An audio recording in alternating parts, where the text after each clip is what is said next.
in John, and the story, the narrative of the Samaritan woman at the well.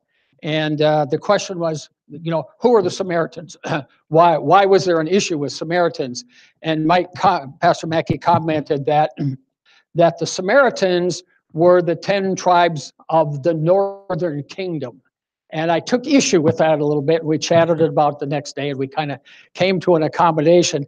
But ultimately, we decided that it would be good to have a little short session, maybe a presentation on who are the peoples of the Middle East, of Palestine. Okay, who are the Samaritans? So who are the Moabites? Who are the Edomites? Who are the Ammonites? So that's where we're going today. So here's the issue.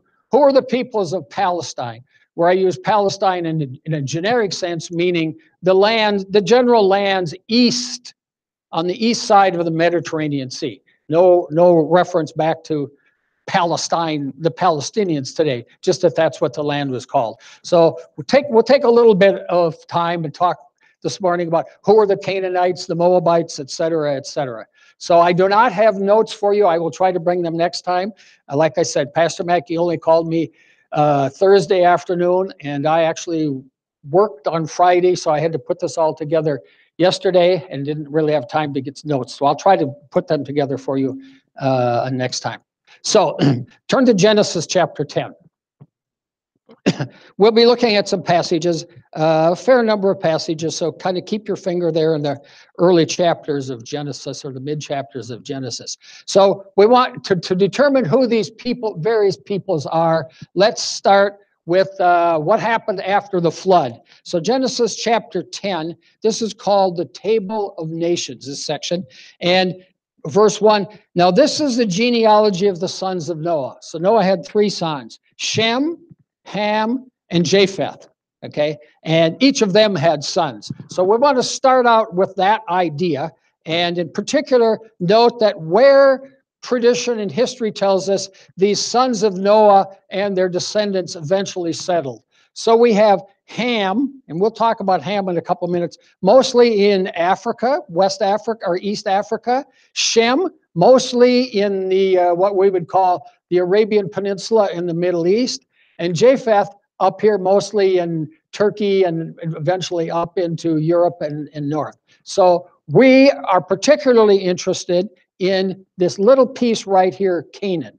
Now notice that color of Canaan in the map is this yellowish color, which means the Canaanites, the people who lived there, were descendants of Noah's son Ham.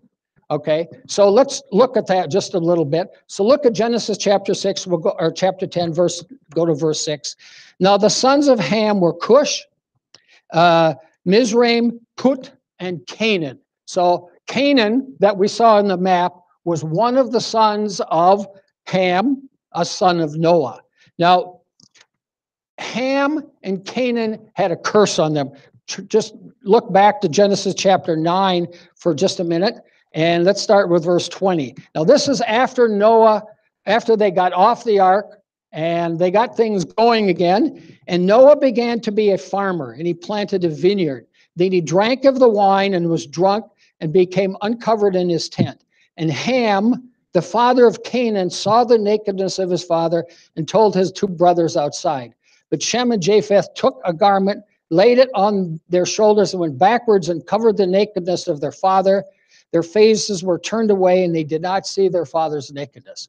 Well, verse 24, so Noah awoke from his wine and knew what his younger son had done. And then he said, cursed be Canaan, a servant of servants, he shall be to his brethren. And he said, blessed be the Lord, the God of Shem, and may Canaan be his servant. May God enlarge Japheth, and may he dwell in the tents of Shem, and may Canaan be his servant. So I have to tell you, I don't understand that passage, okay? It was Ham who went in and saw Noah uncovered, but didn't say Canaan did anything, but yet the curse comes down on Canaan. Don't know why that is, but I mean, that's what Scripture says. So Canaan and his descendants are cursed. And it also tells us that Canaan had a fairly large number of children. So Genesis chapter 10, verse 15. Canaan begot Sidon, his firstborn, and Heth, the Jebusite, the Amorite, the Girgashite, the Hivite, the Arkite, and the Sinite, the Arvadite, the Zemarite, and the Hamathite. So Canaan had a fairly large number of sons. Tradition tells us that the first son, Sidon, settled near Sidon. Sidon was a city now in Lebanon, but along the coast, the east coast of the Mediterranean, mostly north of Israel, depending on the time and the border and who was the king. Okay, several of these brothers are, tradition says that they moved to Greece. Okay, 3 of the brothers and their wives supposedly moved to Ethiopia, and the rest of them stayed in the land of Canaan, in that area just on the east of the Mediterranean. So what do we know about any of these peoples? Okay, now remember, they're cursed. They're sons of Canaan. Well, maybe they weren't all quite cursed all the time, because later on we have the story of Uriah the Hittite. Okay, who knows who Uriah the Hittite was? Come on. Okay. Okay. Yeah, but why? Sure, go ahead. Right. Bathsheba, whom David coveted, lusted after, if you will, was the wife of Uriah the Hittite. So when they went into battle, David said, put Uriah the Hittite right in the front of the battle of the line where he will surely be killed. Okay. And in fact, that's what happened. So, but this was some years, a lot of many years later.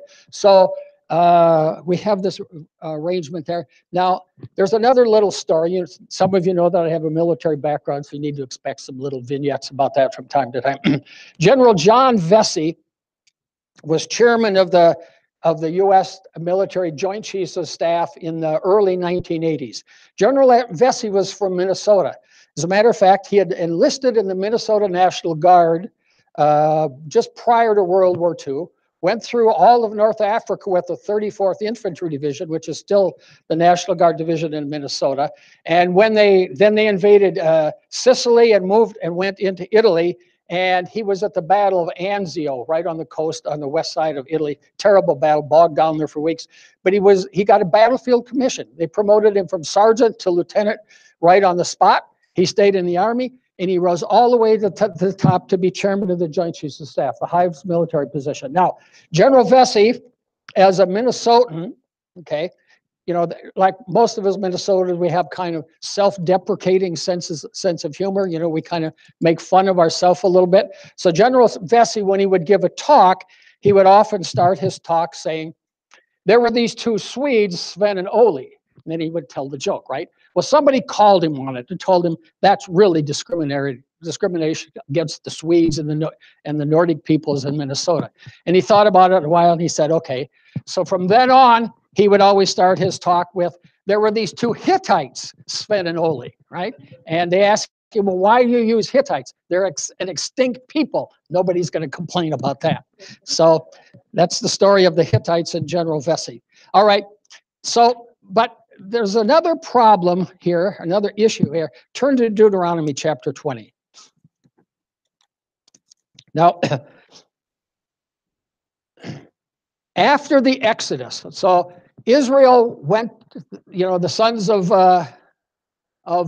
Jacob, the 12 tribes went to Egypt. They were eventually enslaved there. Moses led them out of Egypt, okay, through the wilderness, and they were about to come back into the land of Canaan to retake it. And they're given the following instructions. So Deuteronomy chapter 20, verse 20. Let's first start with verse 1. When you go out to battle against your enemies and see horses and chariots and people more numerous than you, do not be afraid of them, for the Lord your God is with you, who brought you up from the land of Egypt. Okay? Now, when they attack these cities, skip to verse 12. Now, if the city will not make peace with you, but war against you, then you shall besiege it. And when the Lord your God delivers it into your hands, you shall strike every male in it with the edge of the sword. Kill all the men. But the women, the little ones, the livestock, and all that is in the city, all its spoil, you shall plunder for yourselves. And you shall eat the enemy's plunder which the Lord your God gives you. Thus you shall do to all the cities which are very far from you, which are not of the cities of these nations, but of the cities of these people, which the Lord your God gives you as inheritance, you shall let nothing that breathes remain alive. And then he specifically names, you are to utterly destroy the Hittite, the Amorite, the Canaanite, the Perizzite, and the Hivite, and the Jebusite. Essentially, all of those sons of Canaan and their descendants who were still residing in the land when Israel came back off the Exodus, they were supposed to destroy them totally and completely. Other cities that, if they wanted to make war with Israel, fine, kill the men, but save the women and the children and the livestock. But of the cities of these sons, descendants of the sons of Canaan, okay, kill everything. Nothing is to to remain alive. Apparently, not even the livestock. And then verse 18 says, lest they teach you to do according to all their abominations which they have done for their gods, and you sin against the Lord your God. So these are the Canaanites, right? The people who were in the land when Abraham got there. Okay. And apparently Abraham coexisted with them and his descendants coexisted with them for a while. Okay. Before Israel went to Egypt. But when they came back from Egypt, okay, no, we're not going to coexist anymore. You're going to completely destroy them because they're going to tempt you and they're going to lead you into sin through essentially idolatry. So that's what happened to the Canaanites. Supposedly, they were all killed, right? Well, we know that they weren't all killed because multiple centuries later, we have that incident of Uriah the Hittite. But apparently, those who did not convert were put to the sword. Okay, so that's the story of the Canaanites. Okay, now, some years later, Abraham, okay, came from the Ur of the Chaldeans. Remember, other than this strip along here that's Canaan, all the rest of these peoples are descendants of Shem. Okay, and Shem was the one who was blessed by Noah. Okay, so Abraham, even though that they didn't worship God, they were still of the descendants of Shem who had been blessed, and Abraham came from Ur of the Chaldees with his brother and some family, and they stopped at Haran for a while, where the brother died, and then Abraham and Lot and their flocks and their children and their servants, etc., moved down into what was then the land of Canaan. Okay, what we sometimes call as Palestine. So now we have to say some people came from them. There are other descendants of Abraham and Abraham's family who are not part of Israel. So let's look at those just a little bit. In particular, again, like I showed you, the map in the back, it shows Israel here, the Philistines are over here, and there were these two people groups here, the Moabites and the Ammonites. Okay, so the question is who are they? Okay, turn to Genesis chapter 19, a rather sordid story, nevertheless. So Genesis chapter 19, do I have...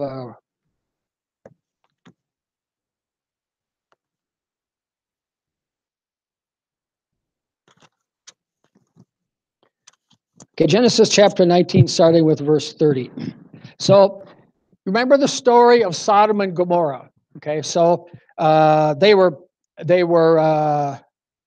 incredibly sinful, and they were known for their homosexuality.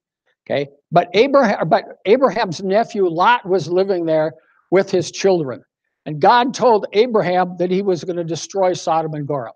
But at that point, Abraham entered into negotiations with God. You remember the story? He said, well, what if there are 50 good men there? Will you still destroy it? And God said, well, no, if you're going to find 50, I won't. So then Abraham said, well, what about 25? Well, all right, if there are 25.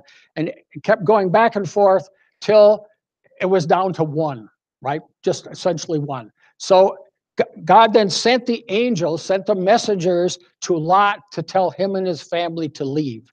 Okay, well, they did leave, and Lot and his wife and the two daughters left, the two unmarried daughters. So they left, and God rained destruction on Sodom and Gomorrah. And remember what happened?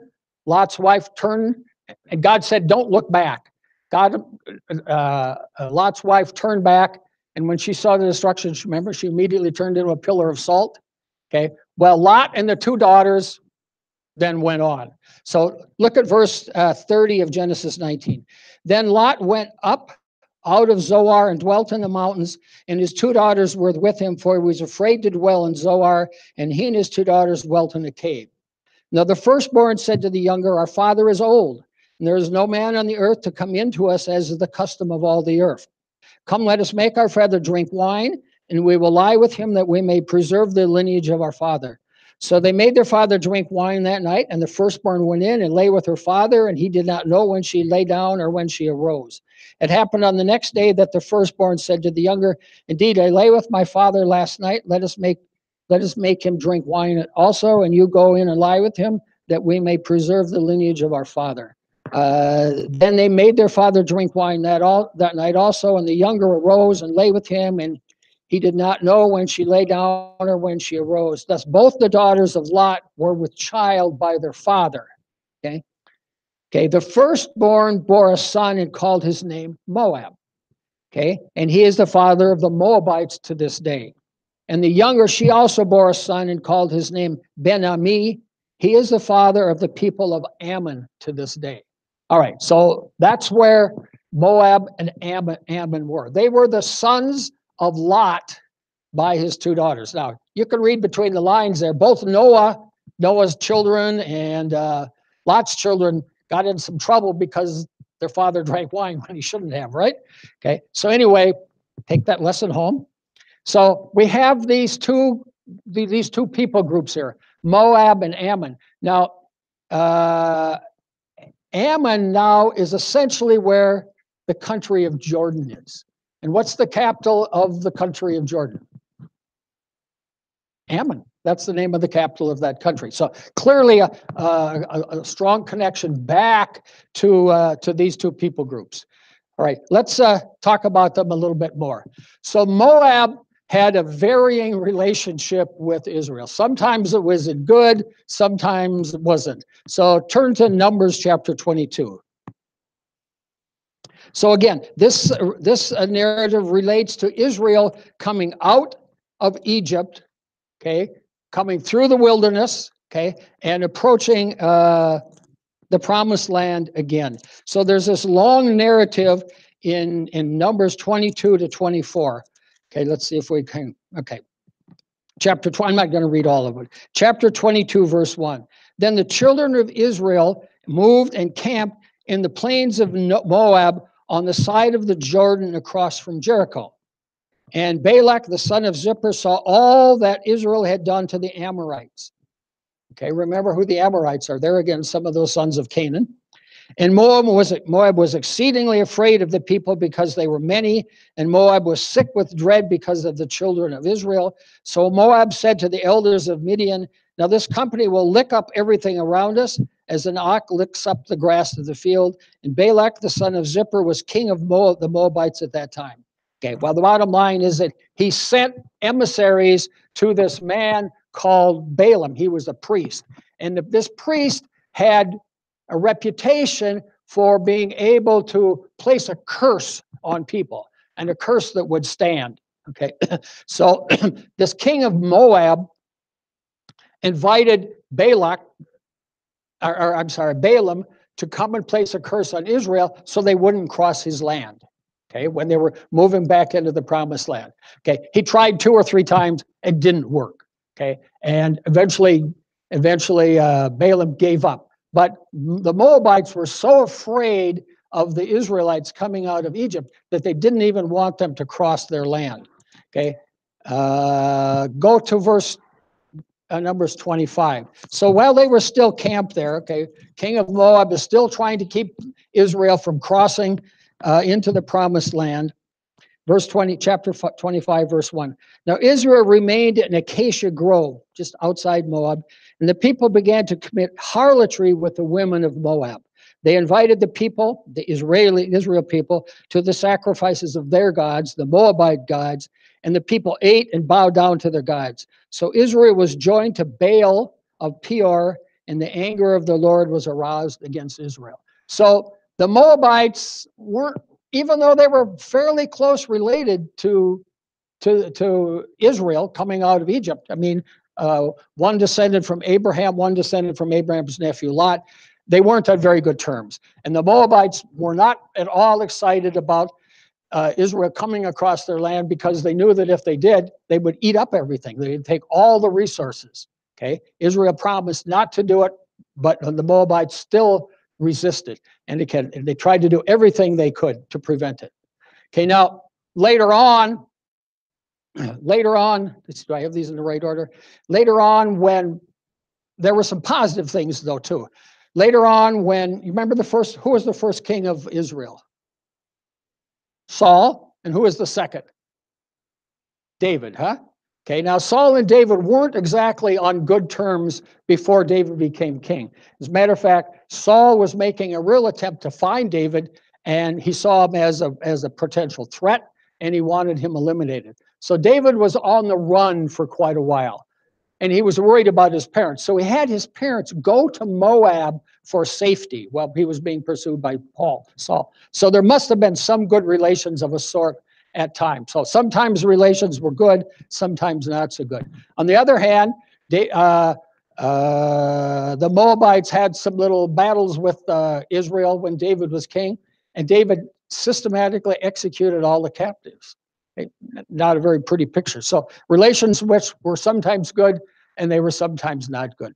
All right, so just like there was a Hittite, Uriah the Hittite, that we know about, who was the most famous person from Moab? Most well-known person? Nobody even want to take a guess? Nancy? Yeah, of course, Ruth. Okay, Ruth was a Moabitess. Okay, so we have, even though Israel was not particularly on good terms with some of these people, there were incidents where there was some good relationships. Okay, so that's Moab. What's the other brother? The other brother is Ammon. So turn to Deuteronomy chapter 2.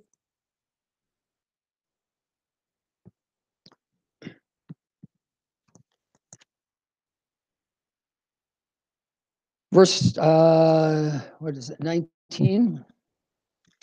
So again, the children of Israel are coming out of Egypt through the wilderness on their way to the promised land. Okay, and God says to them, when you come near the people of Ammon, do not harass them or meddle with them. For I will not give you any of the land of the people of Ammon as a possession, because I have given it to the descendants of Lot as a possession.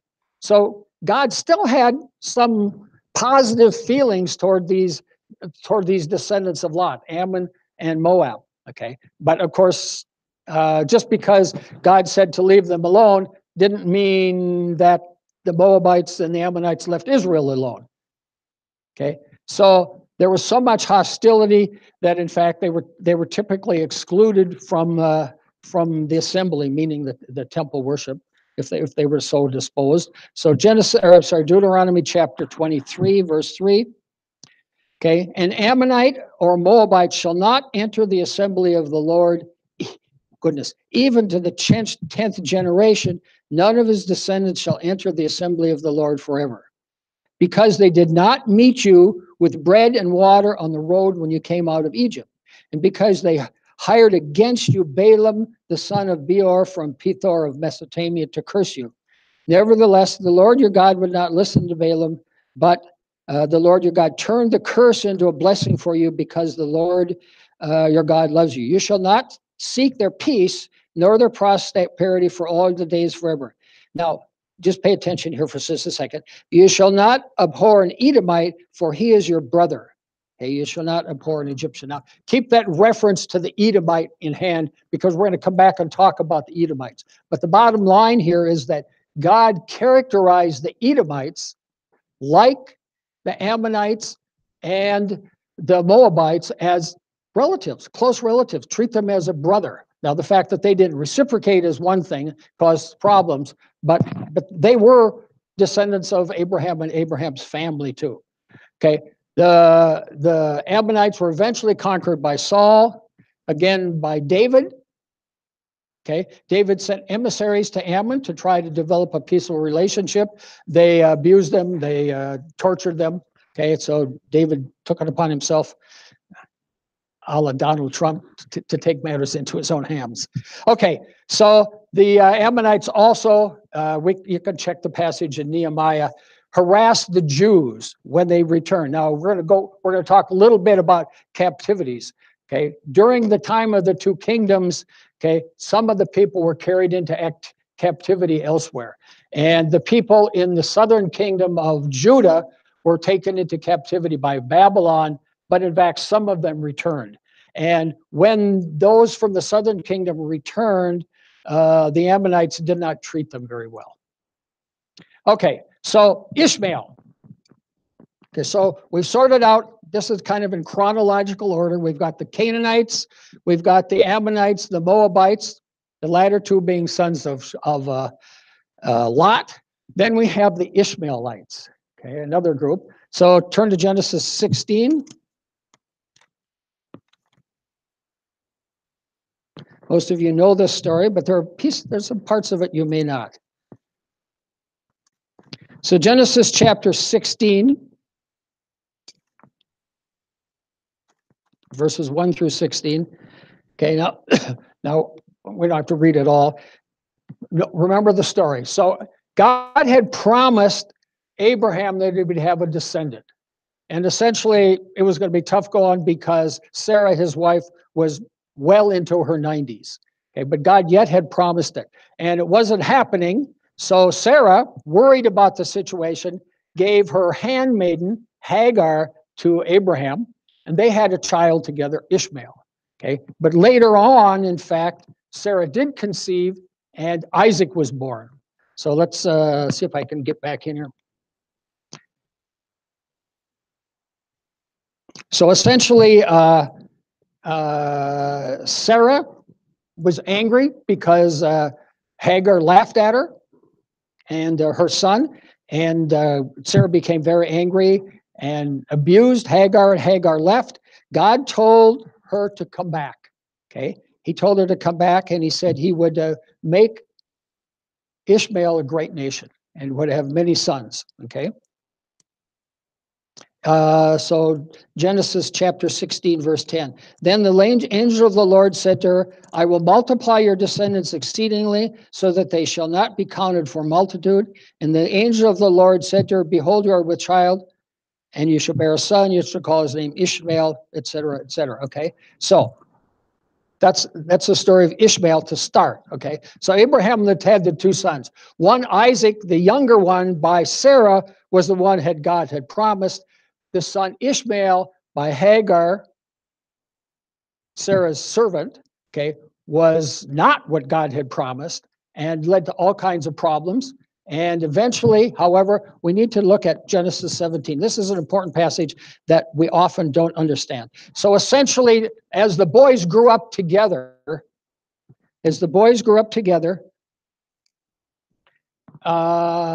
Ishmael, of course, was a little bit older, and he apparently teased or laughed at Isaac. Okay. Let's see. Hang on just a second. I can find the right verse. Okay, so anyway, in the beginning, before Isaac was born, Abraham pleaded with God to let Ishmael be the son that had been promised, and God said no. Verse 18, and Abraham said to God, oh, that Ishmael might live before you. Then God said, no, Sarah, your wife, shall bear you a son, and you shall call his name Isaac. I will establish my covenant with him for an everlasting covenant, and with his descendants after him. Now, here's the important point. Verse 20, and as for Ishmael, I have heard you. Okay, I've heard you say how much you cherish Ishmael, even though he's not the one who was promised through Sarah. Behold, I have blessed him and will make him fruitful and will multiply him exceedingly. He shall beget 12 princes, and I will make him a great nation. That's almost like the blessing that God gave to Abraham. Okay, I will make you a great nation. I will bless you. You will have many descendants. Okay, so we don't often realize that God had pronounced a very important blessing on Ishmael. However, Genesis chapter 21, and I got myself a little bit out of sequence before. So this is the incident where and Sarah saw the son of Hagar, the Egyptian, whom she had borne to Abraham, scoffing, essentially laughing at Isaac. Therefore she said to Abram, cast out this bondwoman and her son, for the son of this bondwoman shall not be heir with my son, namely with Isaac. And the matter was very depressing and displeasing in Abraham's sight because of his son. Okay. But God said to Abram, do not let it be displeasing in your sight because of the lad, because of your bondwoman. Whatever Sarah has said you, listen to her voice, but in Isaac your seed shall be called out. Okay. And yet I will make a nation of the son of the bondwoman because he is your seed. Okay. So again, God pronounced a blessing on Ishmael, but yet he let Ishmael be cast out of the land, essentially be forced into the wilderness. And we have the incidents of the situations there where Sarah or where Hagar and Ishmael are out in the wilderness and they have no water, and God miraculously provides water for them. Okay, so where were the descendants? Where did Ishmael go? So turn to Genesis 25. Sorry for all these passages. Okay, Genesis chapter 5, verse 17. These were the years of the life of Ishmael, 137 years, and he breathed his last and died, was gathered to his people. They, meaning Ishmael's descendants, dwelt from Havilah as far as Shur, which is east of Egypt, as you go toward Assyria. So if we think of the Middle East now, so here's the country of Israel, Syria. This is now Iraq. So Shur is way over here by Egypt. Havilah is way over here at the top end of the Persian Gulf. So the Ishmaelites lived in this region in here. So it would be the northern and the western part of what's now Saudi Arabia. But again, keep in mind that God had blessed Ishmael. Okay. Do we have any more interactions with the Ishmaelites later on? Can anybody think of one? Okay. For the most part, Israel didn't go to war with the descendants of Ishmael, but we have one very interesting little interaction later on. Okay. Remember that Jacob had the 12 sons, one of whom was Joseph. And Joseph was the favorite son. And the other 11s really resented that. And so they took Joseph out in the wilderness and they were going to kill him. Reuben intervened and said, no, we're not going to kill him. But what they did is they sold him to some traders. Who were those traders? Now, Trader, not Traitor. Okay. It was like a caravan of traders going between somewhere to the east and Egypt. Okay, they were Ishmaelites. Scripture says that they were Ishmaelites. They took Joseph to Egypt and they sold him to, Pharaoh's wife, huh? Okay. And so that's pretty much the last we hear of the Ishmaelites. The important point here is that God blessed the Ishmael and his descendants, and for the most part, they lived far enough away that they weren't in constant contact or conflict with Israel, and essentially they were not doing battle like the Ammonites and the Moabites were. Okay, so that's the Ishmaelites. Okay, so now, again, if you have that map in the back, so we've talked about Ammon, we've talked about Moab, and then there's this group down here called Edom. Okay, this place called Edom. Who were the Edomites? Okay, so they were the descendants of Esau. Turn to Genesis chapter 25. I guess we're already there. Chapter 25, verse 34. This is Isaac and Rebekah. And remember, Rebekah had twins. So when her days were fulfilled for her to give birth, indeed there were twins in her womb. And the first one came out red. He was like a hairy garment all over. So they called his name Esau. Okay. Afterward, his brother came out and his hand took hold of Esau's heel. So his name was called Jacob. Okay. Isaac was 60 years old. Okay. Now, so the boys grew, and Esau was a skillful hunter and a man of the field, but Jacob was a mild man dwelling in tents. And Isaac loved Esau because he ate of his game, but Rebekah loved Jacob. Now Jacob cooked a stew, and Esau came in from the field, and he was weary. And he said to Jacob, please feed me with that same red stew, for I am weary. Therefore his name was called Edom. Edom means red. Okay. But Jacob said, sell me your birthright as of this day. Boy, kind of a hard bargain. And Esau said, look, I am about to die. Well, probably not. How many of you had a teenager come in and said, Mom, I'm dying of thirst. I'm dying of hunger. Yeah, something like that. Okay. Look, I am about to die. So what is this birthright to me? Then Jacob said, swear to me as of this day. So he swore to him and sold his birthright to Jacob. And Jacob gave Esau bread and stew of the lentils. Then he ate and drank, arose and went his way. Thus Esau despised his birthright. Esau didn't attach much importance, much priority, much anything to the birthright he had as the oldest son. And it went to Esau, or it went to Jacob. Now, Jacob's name means, you know what it means? It means the supplanter. So Jacob, as the second son, supplanted Esau as the first son by gaining the birthright. Okay, so Deuteronomy 23, verse 7. Okay, we don't have to. You don't have to look it up. Essentially, God tells Israel again when they're coming out of Egypt. Okay, treat the Edomites with respect. They're your brothers, right? They're also descendants of Isaac. Okay, so you should be on good terms with them. But that feeling wasn't reciprocated. So again, just like the Ammonites and just like the Moabites, when Israel came out of the desert, out of the wilderness, and were about to go into the promised land, okay, they negotiated, they entreated with the king of Edom and asked for permission to pass through Edom. Okay, so they were coming up from down here to get into the Israel. Remember, they came in up here near Jericho. They didn't come in through here. So they had to go up through these countries and then come in. None of these countries wanted them to come through their land. There were a lot of people. They would gobble up the resources. These people knew that God was with them because every tribe, every hostile group they encountered, God delivered to Israel. And all of these peoples, Edomites, Ammonites, Moabites, thought the same would be their future. Okay, they were hostile to Israel throughout. Okay, and who was the most well-known Edomite?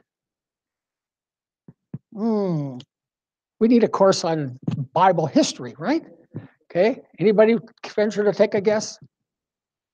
Also called Idumean. Sometimes Edom was called Idumea. Okay, well, who was that? Herod the Great was an Edomite.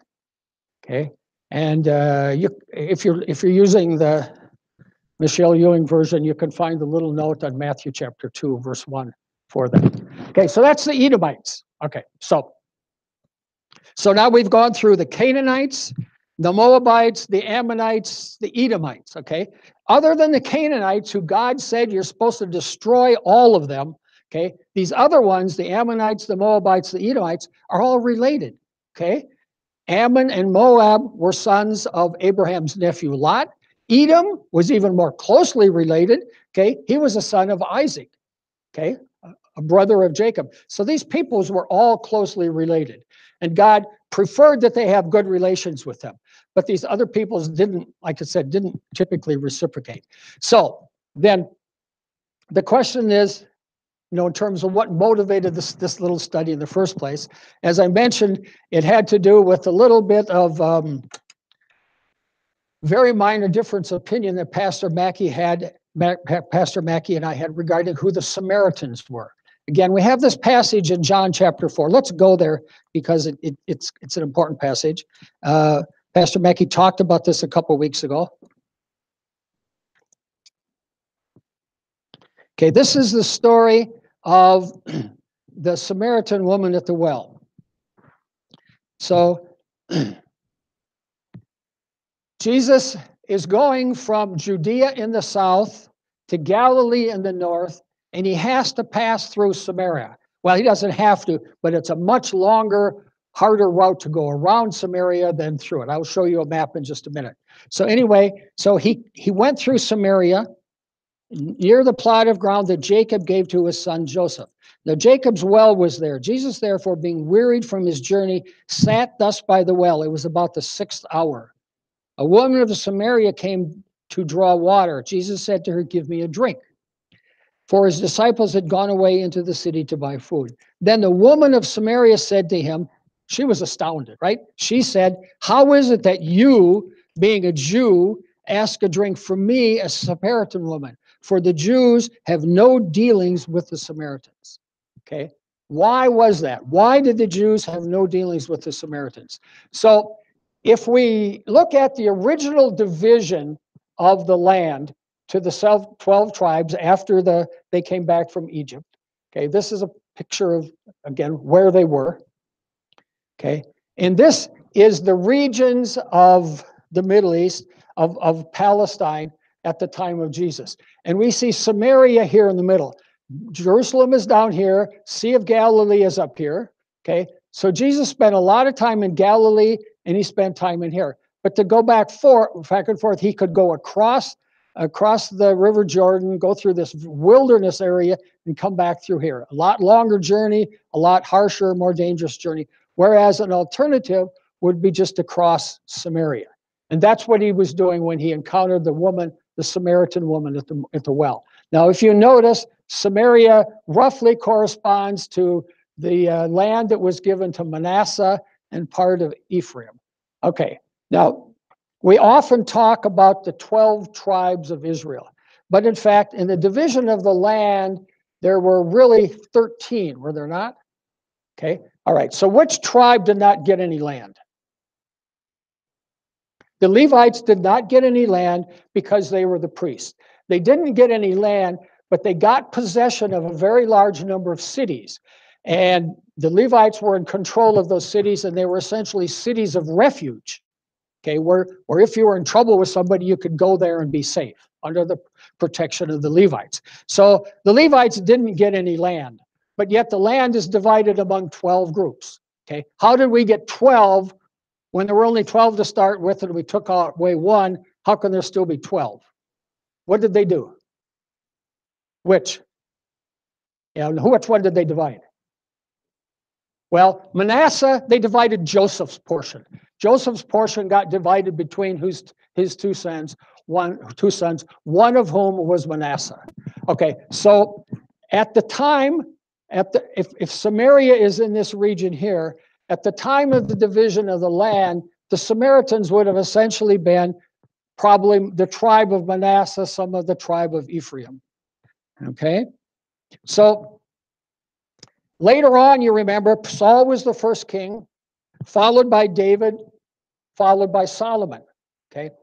Followed by Solomon's son. Now, the 10 tribes that were in the north decided they did not want to have anything to do with Solomon's son as a king. So they split off. So from that time forward, there were two kingdoms, the kingdom of Israel and the kingdom of Judah.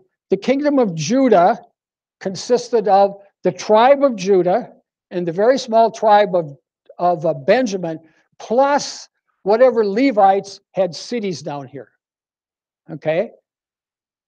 So the north consisted of 10 tribes, actually 8 tribes plus 2 half tribes, okay, plus some Levites that had cities up here. Okay, so again, we will see that if this is Samaria, okay, Samaria was almost entirely in the northern kingdom of Israel. Okay, now the northern kingdom didn't exactly do everything right. Okay, for the most part, they did not go down to Jerusalem. After a while, they refused to go down to Jerusalem to the temple. Okay, so they established their own temple worship at a place called Mount Gerizim. And furthermore, as time went on, they rejected much of the old Hebrew scripture. In essence, they just accepted the Pentateuch, the first 5 books of Moses. Okay, Genesis, Exodus, Leviticus, Numbers, Deuteronomy. That's all they accepted. And even from time to time, if they would come down to the temple in Jerusalem for some reason, they would do their own form of worship, not what they were doing in Judah. Well, okay, again, Israel was given the directive to completely destroy all these Canaanite tribes. They didn't do it. There were still some left. They got into idolatry and all kinds of things that God had prohibited them from doing. And in 720 BC, the Assyrians came in, made war against the kingdom of Israel, mostly Samaria, and took almost all the people of Samaria into Assyria captive. Now, so there was a lot of open land there. There weren't very many people left there. Some of the people did migrate down into Judah, but there was a lack of people there.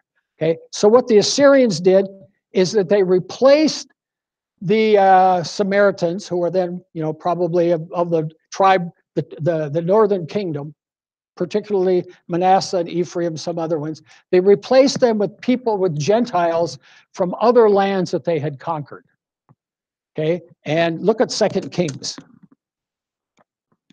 We have this little story of how those people had gone in there, what the Jews thought about them. Okay, come on, Kings, where are you?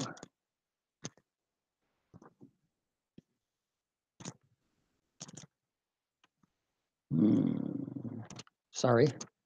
Here we go. 2 Kings chapter 17.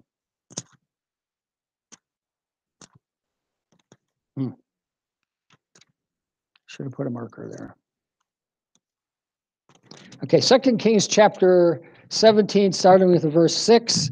Now the king of Assyria went throughout all the land, okay, and went up to Samaria, besieged it for 3 years, okay, and he essentially took many of them captive. Verse 24. Okay, then the king of Assyria brought people from Babylon, Cuthna, Ava, Hamath, and from Seraphim, and placed them in the cities of Samaria instead of the children of Israel. And they took possession of Samaria and dwelt in its cities. So it was at the beginning of their dwelling there that they did not fear the Lord. Wherefore the Lord sent lions among them, which killed some of them. Okay, so they spoke to the king of Assyria, saying, "The nations whom you have removed and placed in the cities of Samaria do not know the rituals of the God of the land. Therefore he has sent lions among them," and so forth. Well, the king of the Samaria takes some priest that had been taken into Samaria, and he sent them back to Samaria to teach these other people what the proper worship was. Okay, well, the bottom line is that, let's see if we could go down.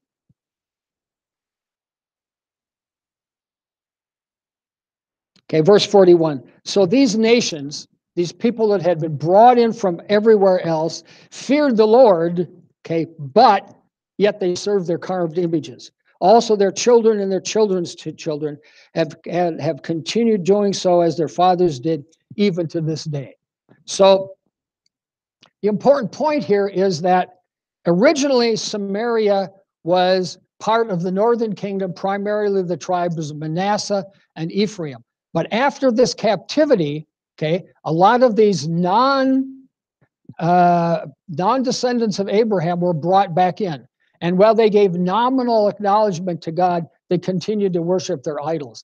And of course, remember what God had said. If you let those kind of people live among you, they will lead you astray. They will marry your daughters, and their children will not honor God.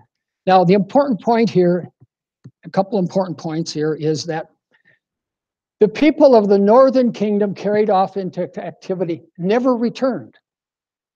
Okay, they remained dispersed throughout Assyria, throughout those lands, what's now Iran, Iraq, parts of Syria. Okay, they never returned. Many of them assimilated, but there were some some communities up there that continued to worship God. But the problem is they never came back. Hence, we often see reference to this, what are called the 10 lost tribes of Israel. Now, whether they're lost or not, I don't know, but that's the reference, that the 10 tribes that were up in the kingdom of Israel were taken off into captivity by the Assyrians, and they never returned. Okay, and they were replaced by these unbelievers. Well, so far the kingdom of Judah did okay, but pretty soon they kind of went astray too, And in 590 BC, the Babylonians came in and captured took most of the people captive into Babylon. But fortunately for these people, eventually they returned from captivity. So the kingdom of Judah, okay, they were taken into captivity, but the original people were allowed to return. So they continued to worship God as prescribed. In Jerusalem, they had their own priests. Kingdom of Israel, what was left of the kingdom of Israel, maybe they did, maybe they didn't, depended on exactly who they were. So who are the Samaritans? Well, in the original division of the land, they were mostly of the tribe of Manasseh, okay, the half tribe of Joseph, and some from Ephraim. During the time of the two kingdoms, they were mostly the northern 10 tribes, okay, called the kingdom of Israel. Okay, now they worshipped at Mount Gerizim, not at Jerusalem. They only accepted the first 5 books of Moses, not the rest of the books that the southern kingdom of Judah. Okay, and after the captivity, including into Jesus' time, who was in Samaria? Well, it was the remnants of the 10 tribes who were not taken captive into Assyria, okay, the descendants of those Gentiles, and the peoples of mixed ethnicity that these, due to the intermarriage of those two groups. So then the question is, okay, you're beginning to see it now, why did the Jews avoid Samaria? Why did they despise the Samaritans? Okay, as the woman in the well said, okay, the Jews have nothing to do with the Samaritans. All right, first let's understand who the Jews were.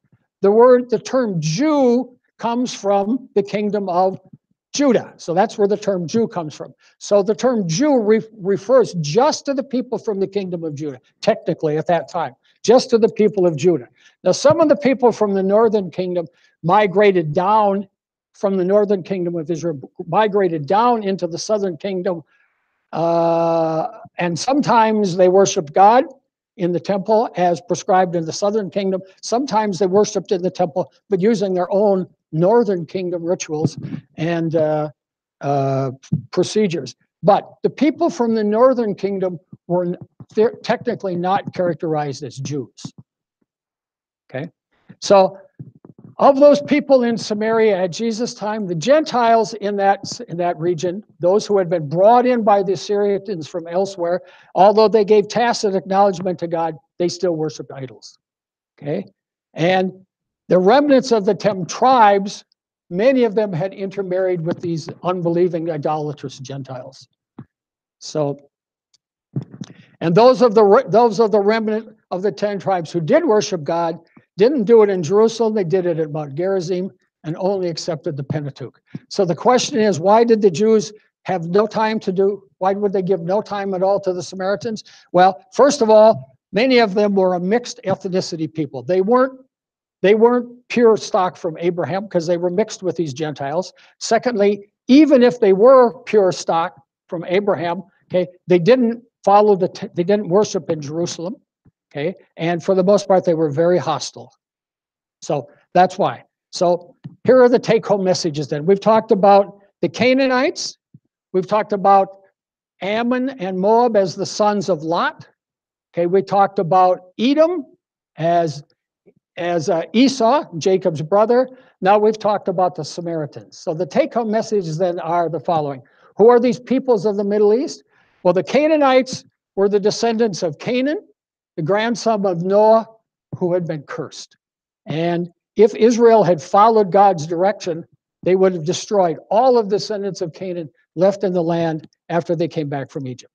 Okay, the Moabites and the Ammonites, they were descendants of Lot by his daughters. They lived just east of Israel, right across the Jordan River. Okay, they were usually on poor terms with Israel, even though they were closely related to Israel. And God said, don't mess with them, leave them alone. Okay, they're your brothers. Okay, Ishmaelites, they were descendants of Ishmael, okay, son of Abraham. Now, Ishmael had been blessed by God. And the Ishmaelites moved south and east of Israel. Okay, now what's in northern and western Arabia, Saudi Arabia, and for the most parts, there was little animosity between Israel and the Ishmaelites. For the most part, they didn't interact because they were too far away. Okay, the Edomites were descendants of Esau, son of Isaac. They lived southeast of Israel, and again, like the Moabites and the Ammonites, they were usually on poor terms with Israel, again, even though they were closely related. Okay, and the Samaritans, originally they were descendants of the 10 tribes of Israel. In Jesus' time, okay, at worst, they were people of mixed ethnic heritage who were idolatrous, or in the best terms, they were descendants of the original 10 tribes who were not worshiping at Jerusalem and accepting only the Pentateuch. Okay, so those are the peoples that surrounded Israel. Okay, for the most part, other than the Ishmaelites, they weren't on very good terms with Israel. Okay, but God did bless some of them anyway. Okay, comments or questions? So we're going to ask, she who must be obeyed, if she remembers what this means. All done. Pau is the Hawaiian word for the end. Okay, so Nancy and I both lived in Hawaii for several years. So again, comments or questions?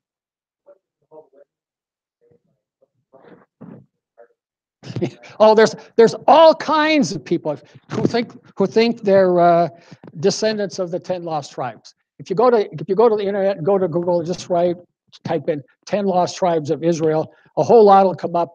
And if you go to Wikipedia, there's a whole lot. There must be 10 or 12 different groups who claim they're some of the 10 lost tribes. I mean, one theory is that the Native Americans are part of our lost tribes. There's a group in India that claims connections. There's some groups in Africa that claim the connections. Okay. Well, that's right. How's God going to do that? I don't know. He's going to bring them back together. Those 10 lost tribes that were dispersed into Assyria and who knows where. Somehow they're going to come back.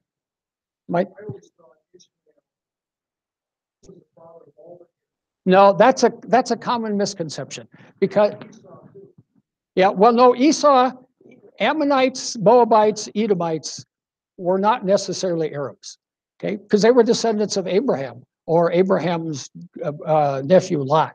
The Ishmaelites lived in what's Arabia and certainly intermarried and intermixed with some of the tribes that were already there. So Ishmael probably corresponds to at least part of what are Arabs, but there are a lot of other Arabs who are not from Ishmael. Anybody else?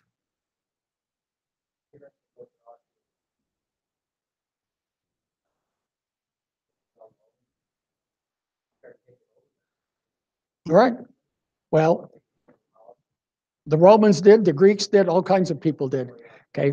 The land on the east end of the Mediterranean is mostly pretty flat. And unfortunately, it's the center. All the important trade routes go through there. So everybody wanted to control it. And Israel was a small country, other than when God blessed them and took care of them, they were at the mercy of all these other groups. Right? In that area.